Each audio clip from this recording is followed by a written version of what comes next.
자기 암시 공식. 첫째, 나에게는 뚜렷한 삶의 목표가 있으며 나에게 그것을 달성할 능력이 있다는 것을 알고 있다.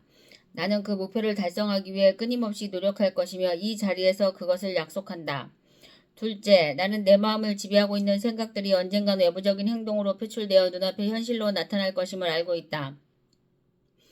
따라서 나는 날마다 30분씩 장차 내가 되고자 하는 사람을 생각하는 일에 내 생각을 집중시킬 것이며 그럼으로써 내 마음속에 그 사람의 모습이 뚜렷이 그려지도록 할 것이다. 셋째, 나는 자기암시 원칙을 통해 마음속에 내재된 모든 욕망을 달성해줄 표현선을 찾게 될 것임을 확신한다. 그러므로 나는 날마다 10분씩 나 자신에게 자신감을 갖도록 요구할 것이다.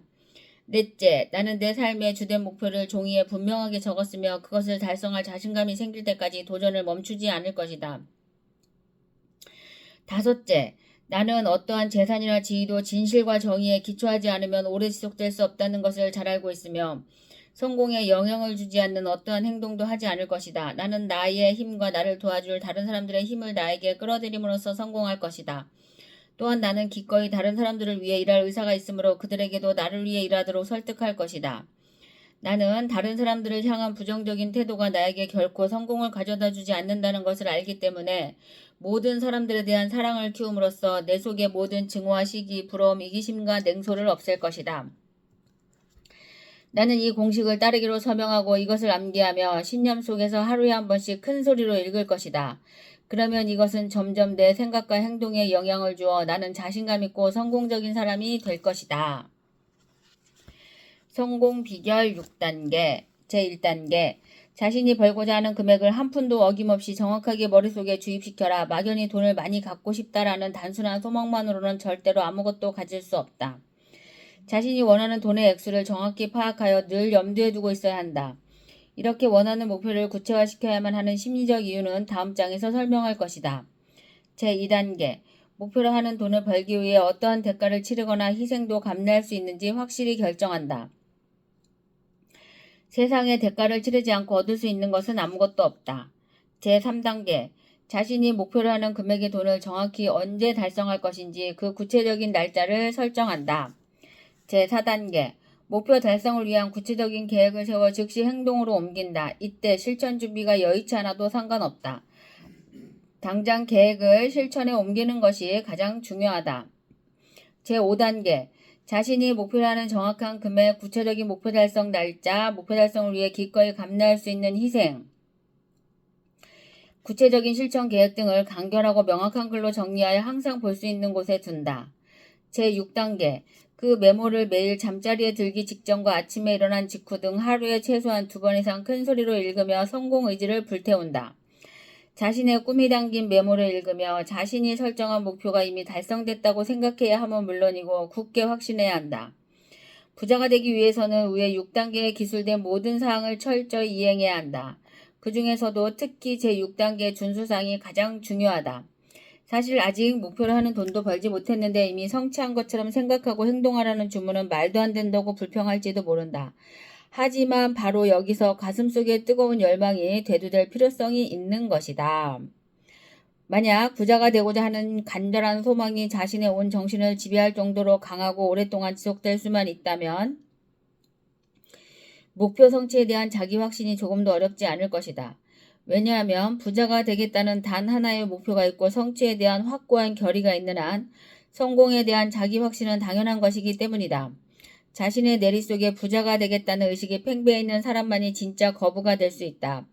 늘 이렇게 부자에 대한 열망으로 꽉 차 있는 사람들은 실제 부자가 되기 훨씬 이전부터 이미 부자가 되어 있는 자신의 모습을 쉽게 그릴 수 있다.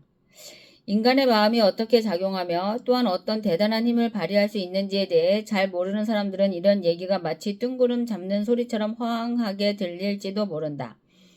따라서 아직도 위의 6단계의 성공 비결에 대해 신뢰를 보내지 않는 사람을 위해 이것이 바로 앤드류 카네기의 성공 비결임을 밝혀두는 바이다. 그는 철강 공장의 단순 노동자라는 미천한 신분에도 불구하고 이 성공 원리의 철저한 실행으로 개인 재산만 1억 달러가 넘는 대부호가 되었다. 카네기뿐만 아니라 토마스 에디슨도 이 6단계의 성공 비결을 적극 지지하고 주창했다는 사실을 안다면 이에 대한 믿음이 훨씬 더 높아질 것이다.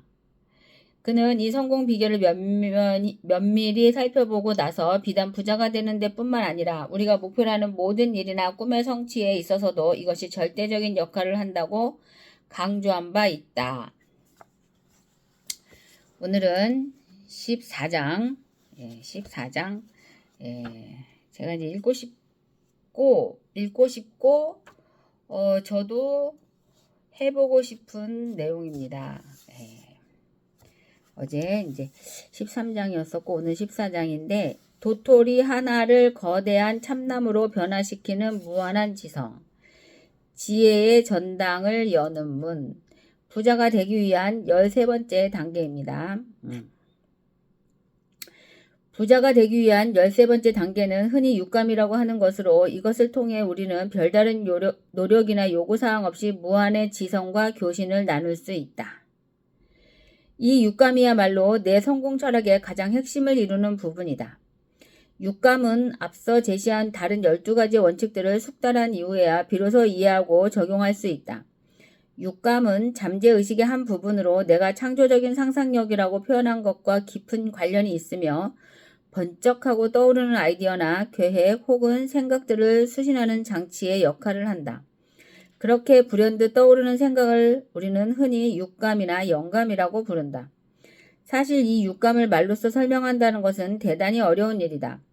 이 책의 다른 12단계를 완전히 터득하지 못한 사람이라면 육감과 유사한 체험은 물론 그에 대한 지식을 갖고 있지 못할 것이기 때문이다. 이 육감을 이해하는 길은 오직 각자가 자기 내면으로부터 마음을 개발하는 길밖에 없다. 육감은 인간의 유한한 마음과 무한의 지성 사이를 이어주는 매개체 역할을 한다.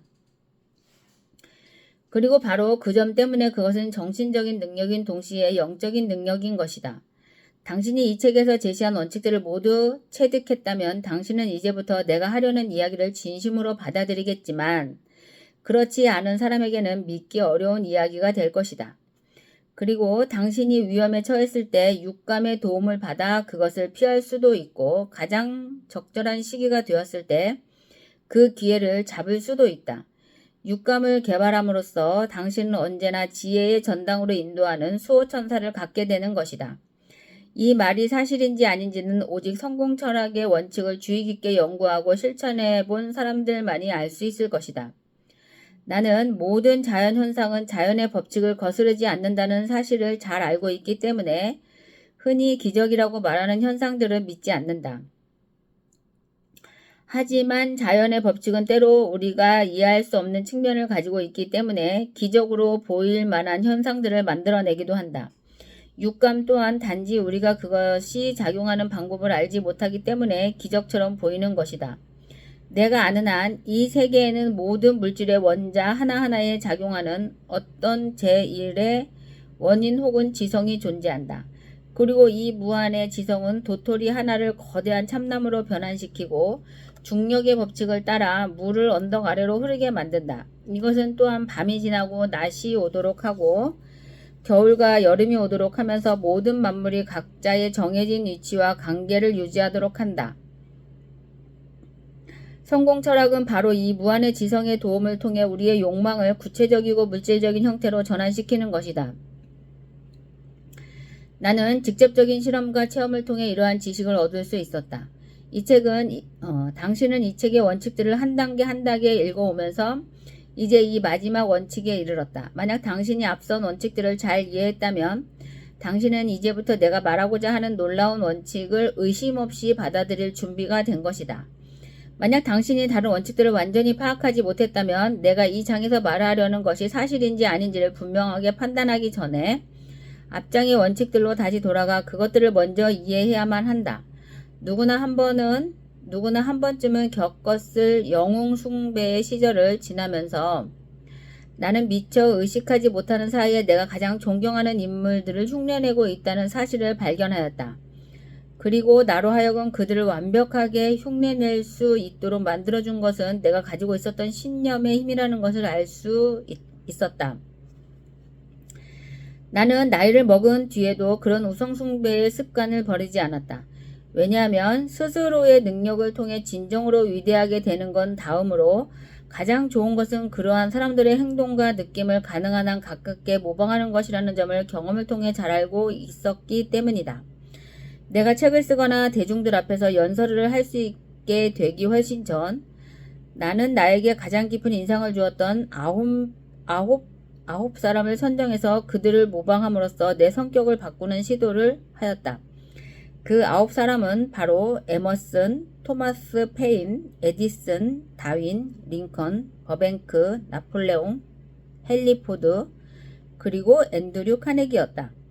나는 이들을 나의 보이지 않는 고문들이라고 부르며 오랜 기간에 걸쳐 매일 밤 이들과 상상의 모임을 가졌다. 그 과정은 다음과 같다. 밤에 잠자리에 들기 전 나는 눈을 감고 상상력을 통해 이들과 내가 회의용 테이블에 둘러앉아 있는 장면을 머리에 떠올렸다. 여기에서 나는 단순히 이 위대한 사람들과 함께 앉을 기회를 가졌을 뿐만 아니라 이 모임의 의장으로서 이들과 대화를 이끌어 나갔다. 내가 밤마다 이러한 상상의 회합을 가진 데에는 분명한 목적이 있었다. 내 목적은 이 보이지 않는 고문들이 가지고 있던 장점들을 혼합함으로써 내 성격을 재창조하는 것이었다. 나는 일찍부터 무지와 미신이라는 환경적인 핸디캡을 극복해야만 한다는 사실을 깨닫고 있었기 때문에 의도적으로 성격을 재창조하는 일을 시작했던 것이다. 자기 암시를 통한 성격의 형성. 나는 심리학을 공부한 덕분에 모든 사람들의 현재 모습을 결정하는 것은 그들이 가지고 있는 지배적인 생각과 욕망이라는 것을 잘 알고 있었다. 그리고 일단 마음에 깊숙이 자리한 욕망은 어떤 식으로든 외부적인 결과물로 표출되기 마련이다. 때문에 자기 암시는 성격을 형성하는 가장 강력한 요인이자 또한 유일한 원칙이기도 하다. 마음의 작동 원리에 관한 이러한 지식을 바탕으로 나는 내 성격을 재창조하는 데 필요한 모든 준비를 갖추고 있었다. 이 상상의 회합에서 나는 각자의 고문들을 지목하며 내가 들을 수 있는 목소리로 이렇게 말했다.